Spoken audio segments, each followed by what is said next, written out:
सद्गुरु, एक और बहुत महत्वपूर्ण सोच है जो इस परिसर में बहुत महत्वपूर्ण है, वो है नारीवाद। और आपने अपनी एक पुराने वीडियो में कहा है कि नारीवादी बस पुरुष बनने की बेसब्र कोशिश कर रहे हैं। नहीं नहीं, आप दूसरे लोगों की टिप्पणियां बता रही हैं, ना कि मेरी। मगर आप दिल्ली के कुछ वकीलों की कुछ मूर्खतापूर्ण टिप्पणियां बता रही हैं। मगर फिर भी सद्गुरु, नारीवाद के बारे में आपके क्या विचार हैं? आप उसे कैसे देखते हैं?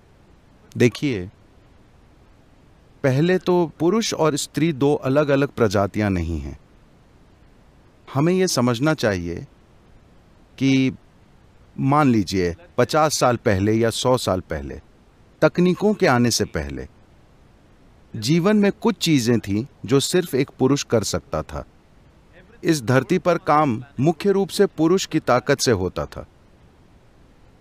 हाँ, इंसान की शारीरिक बल से, मुख्य रूप से पुरुष की। महिलाएं ऐसे काम हाथ में लेती थीं जिसमें शारीरिक बल की खास जरूरत नहीं होती थी। जीवन के दूसरे पहलू भी होते हैं, वे स्वाभाविक रूप से वो काम करती थीं। तो दुनिया इस तरह चल रही थी।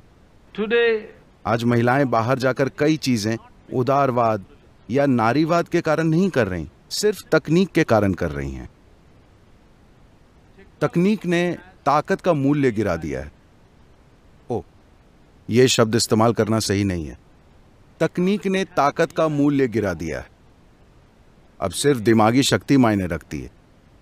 भारत में अब भी ताकत महत्वपूर्ण है। अगर आप भारत में बस में चढ़ना चाहें तो आपको कुछ ताकत की जरूरत होगी, ठीक है।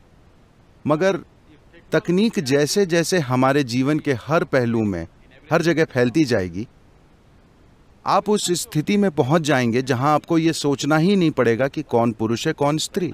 अभी मैं आपसे बात कर रहा हूं, मुझे क्या फर्क पड़ता है कि आप पुरुष हैं या स्त्री। सिर्फ कुछ खास रिश्तों में, कुछ खास जगहों पर पुरुष या स्त्री होना महत्वपूर्ण है। आपके शोध में क्या फर्क पड़ता है कि आप पुरुष हैं या स्त्री। अगर आपके दिमाग की कुछ कोशिकाएं काम कर रही हैं तो पुरुष और स्त्री को अलग करने की ये हद से ज्यादा कोशिश, मानो वो दो अलग अलग प्रजातियां हों, एक गलत तरीका है। ये उन भेदभावपूर्ण परिस्थितियों की प्रतिक्रिया में हो रहा है जो अतीत में मौजूद रही हैं। मगर इन भेदभावपूर्ण परिस्थितियों का होना ये कुछ हद तक सही है। मैं कहूंगा कि काफी हद तक सही है, मगर ये पूरी तरह सही नहीं है। ये सही नहीं है कि इस देश या इस दुनिया की सभी महिलाओं का शोषण किया गया है। ये सच नहीं है। बहुत सी महिलाओं ने बहुत अच्छा जीवन जिया है। हाँ, हो सकता है कि उन्होंने कभी अपने घरों से निकलकर बाहर काम न किया हो, मगर उन्होंने बहुत शानदार जीवन जिया, अपने हिस्से का काम बहुत अच्छी तरह किया beautifully and doing it. तो पुरुष और स्त्री को कुछ पाने के लिए हमेशा आपस में लड़ना पड़ता है, ये एक गलत सोच है। नारीवाद के बारे में बात करने के बजाय मैं कह रहा हूं, What is feminine has to find equal. स्त्री प्रकृति को समाज में बराबर मूल्य मिलना चाहिए। इसका मतलब है एक चीज होनी चाहिए। देखिए, अगर आप ऐसा माहौल बनाते हैं कि सबसे शक्तिशाली इंसान ही जीवन में आगे बढ़ सकता है, तो पुरुष प्रकृति हावी होगी। पुरुष प्रकृति से मेरा मतलब पुरुष से नहीं है। एक स्त्री किसी खास स्थिति में अधिक पुरुष प्रकृति दिखा सकती है, मगर स्त्री प्रकृति का मिटना इस प्रजाति का नुकसान है। हेलो, अगर आप स्त्री प्रकृति से जुड़ी हर चीज खो देते हैं, हर कोमल चीज, खूबसूरत चीज खो जाती है, बस इसलिए क्योंकि हमने एक असभ्य समाज बनाया है जिसमें जब तक कि आप इस तरह नहीं होते हैं, आप जीत नहीं सकते। तो आप मानव जाति को नष्ट कर रहे हैं। स्त्री प्रकृति की सुंदरता चली जाए तो कुछ समय बाद पुरुष सोचेंगे कि वो आखिर जिंदा क्यों हैं। हाँ, ऐसा होगा। तो किसी भी शानदार समाज के लिए ये बहुत महत्वपूर्ण है कि हम ऐसा इकोसिस्टम बनाएं जहां पुरुष प्रकृति और स्त्री प्रकृति दोनों काम कर सकें।